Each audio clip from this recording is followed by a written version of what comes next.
Olá, tudo bem? Para o projeto de Machine Learning, o nosso grupo é composto pelos integrantes eu, Pedro Lucas Pereira Ferreira, Alex Álvares Duque e Arthur Gomes Simão. E o tema escolhido por nós foi a classificação de frutas e vegetais utilizando a Raspberry, sendo as classes madura, podre ou verde. E o objetivo principal desse nosso projeto consiste basicamente em automatizar o processo de triagem de frutas e vegetais no setor agrícola, ou seja, vamos trocar a triagem manual, que é muitas vezes ineficaz, lenta e subjetiva, haja vista que as pessoas que separam os alimentos após a colheita podem identificar uma fruta que está fresca como podre. Isso aumenta drasticamente o desperdício de alimento. Já com o nosso sistema, isso pode ser reduzido, tendo em conta que ele é muito mais eficaz e confiável. E além disso, o nosso sistema, como é de baixo custo, ele pode ser implementado em regiões de recurso limitado, como são vários países da África, em que a fome é muito evidente. Assim, o sistema pode reduzir o desperdício de alimento e, consequentemente, contribuir com a diminuição da fome nesses países. E para a criação dessa área de classificação de imagens de vegetais e frutas quanto ao seu estado de conservação, utilizamos o modelo MobileNet V2, que é leve, rápido e excelente para dispositivos simples, como é o caso da Raspberry. Ademais, criamos nosso próprio dataset com imagens capturadas de datasets públicos, como o Fruit 360 e o Fruit Rippings, imagens da própria web e imagens tiradas por nós mesmos, com o intuito de deixá-lo mais realista. E esse dataset possui 5.718 imagens e com frutas e vegetais, sendo eles maçã, banana, laranja, tomate e manga. Além disso, fizemos o Data Augmentation no RoboFlow para ampliar esse dataset. E a gente fez um auto-orient, um resize e um auto-ajuste de contraste, tudo para ficar mais bonitinho e mais normalizado. E a gente fez algumas augmentations para dar uma variada e melhor e treinar melhor nosso modelo. A gente usou como augmentation a rotation, shear, saturation, brightness e exposure. Nosso Edge Impulse, que foi o site que a gente usou para treinar o nosso modelo. No Edge Impulse, a gente adicionou todas as classes, 5.718 itens, 15 classes, com Ripe, Rotan e Fresh. A gente dividiu 80% de treino e 20% de split. Aí, no Create Impulse, a gente usou a imagem X, a gente usou 128 por 128, e a gente usou o Resize Mode Squash. Depois classification, a gente colocou classification e, e o impulso estava criado. E na imagem, na classificação, depois a gente foi na imagem, depois na classifier, a gente colocou um number de training cycles de 100, learning rate de 0.0005, um training processo, e como training processo a GPU para ficar um pouco mais rápido. E como validate set size 20%, a batch size a gente deu uma diminuída para 64 para aumentar um pouco a precisão. E a gente também a gente utilizou auto weight classes, porque tinha uma divergência, uma divergência entre algumas classes. Algumas classes tinham mais fotos do que outras. E a gente usou isso para normalizar um pouco isso. Aí aqui ao lado, temos a nossa performance de treinamento. Deu um total de 83,1 de precisão e um loss de 0,79. Aqui é possível ver o gráficozinho com todas as nossas classes. E aqui as métricas. E aqui também temos a imagem, o Data Explorer, com todos os negócios e todas as imagens que não deram certo e as que deram certo também. Então é isso. Esse foi assim que a gente fez o nosso modelo. Depois apenas a gente é, a gente exportou no modelo int8, como é possível aqui no TensorFlow Lite, int8 quantisite. Depois disso a gente utilizou no nosso código. Foi assim que a gente fez o nosso modelo e também o nosso dataset. Então, boa noite. Eu sou o Arthur. Para dar continuidade aqui, eu vou falar um pouco sobre a implementação da nossa aplicação, né, do nosso programa. Então, esse aqui é o GitHub, o repositório no GitHub do nosso projeto, né? Ele explica certinho tudo, um pouquinho sobre o projeto, né? Uma contextualização e tudo mais. Os pré-requisitos. Então, para começar, né? Uma coisa que eu queria falar era sobre a instalação. A instalação aqui tá o passo a passo certinho, mas eu acho bom salientar, a gente já falou disso no vídeo prático, mas basicamente o que você vai ter que fazer é, se você quer rodar nossa aplicação, você vai usar esses comandos aqui, o git clone para clonar o nosso repositório. Depois você vai rodar esse setup aqui, o script do setup, que basicamente o que ele vai fazer é as instalações de todas as bibliotecas que a gente usou, como o Flask, o NumPy, tudo isso. E depois, né, além disso, ele também, uma coisa que eu esqueci é que ele vai gerar o ambiente virtual para rodar a aplicação. E depois disso, só rodar a aplicação, né? Que nesse nosso caso, o nosso main, né? O coração da nossa aplicação é o arquivo app.python.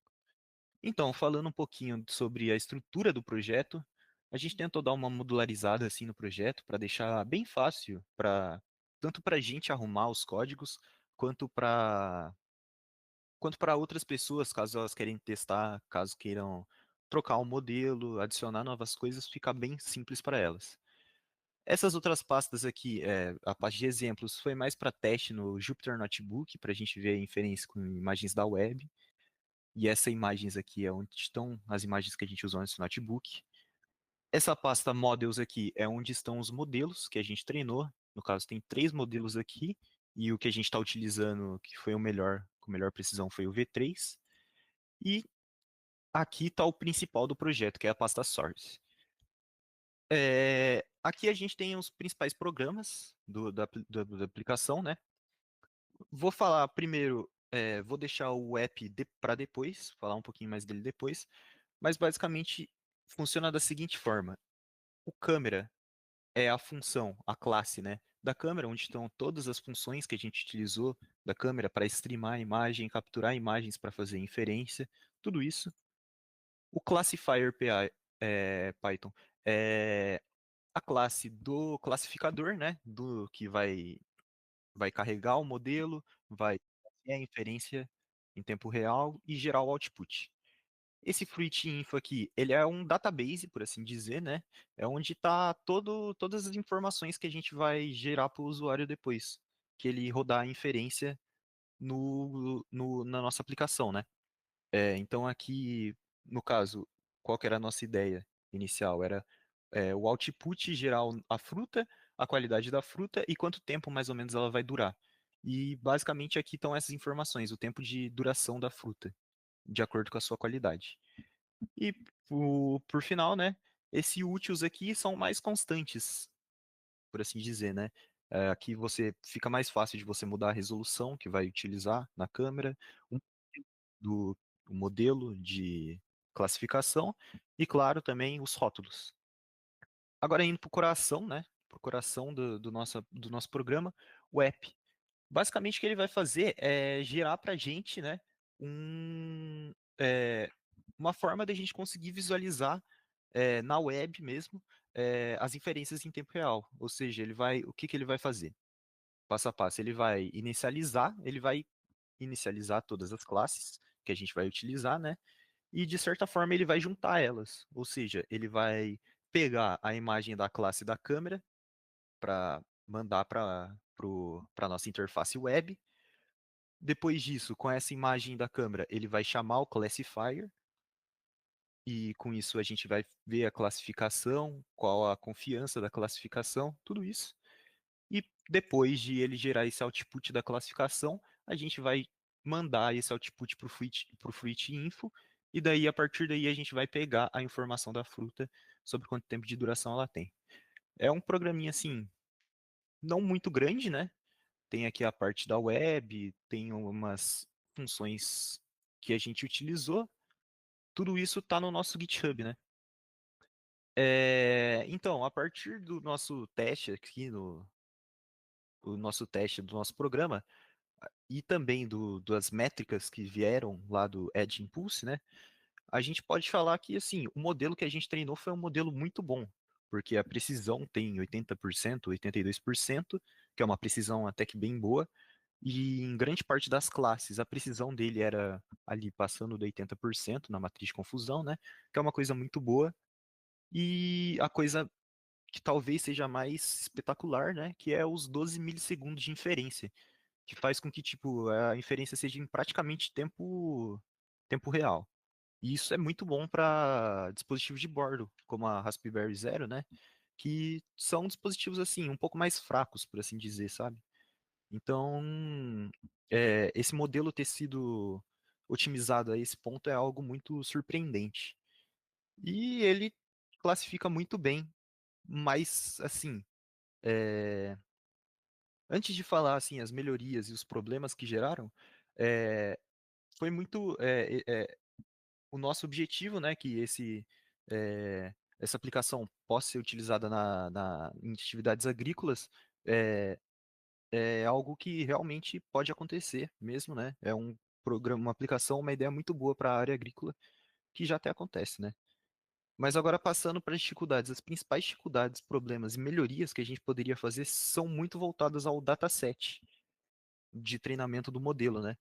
Porque muitas das imagens foram treinadas com a qualidade de sua iluminação muito boas e essa variação não da iluminação e também do cenário, né, do background,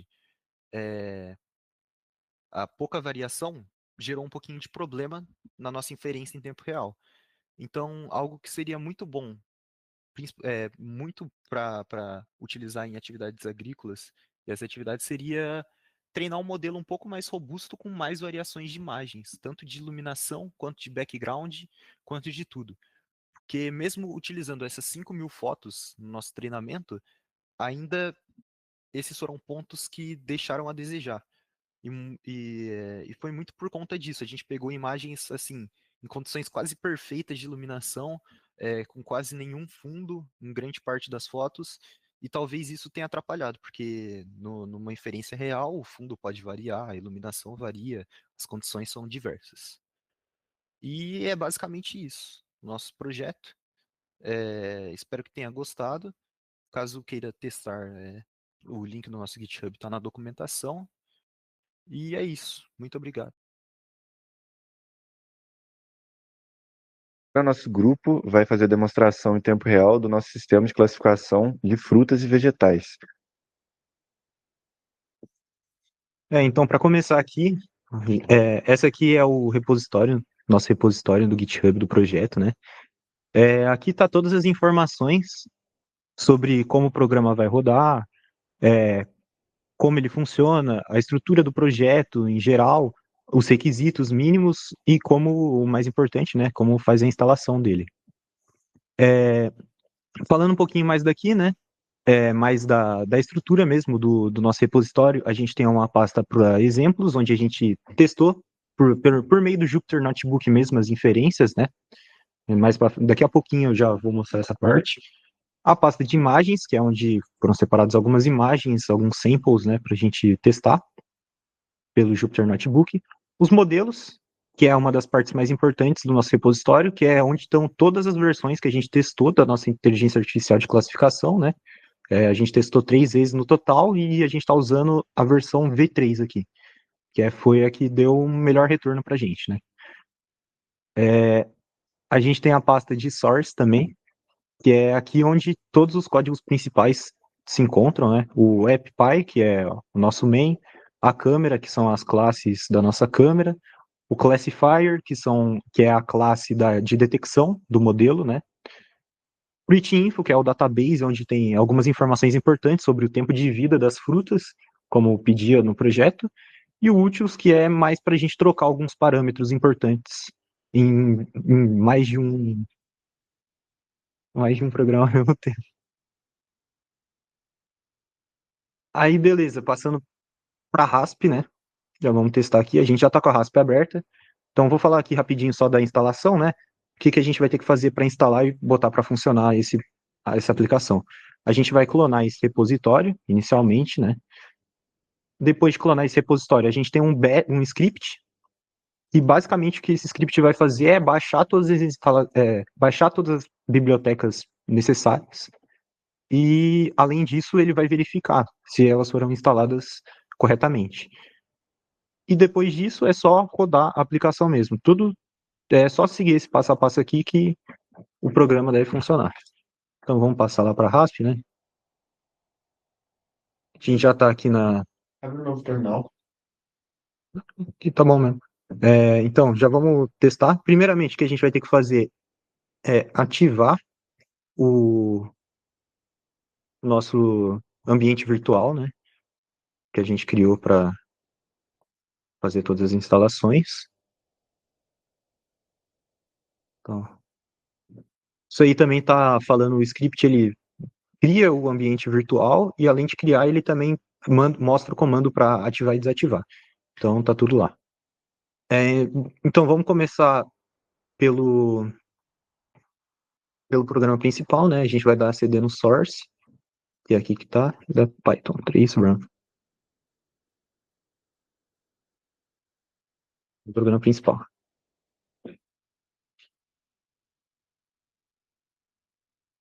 Isso aí vai, como o nosso programa, ele tá... Nosso programa principal, basicamente, o que ele faz é abrir um stream de câmera na web, né, usando Flask, e daí ali a gente roda as inferências. Então, basicamente, a gente vai botar para rodar esse comando e vai copiar na web o link. Pode ser o link. Isso que enfim.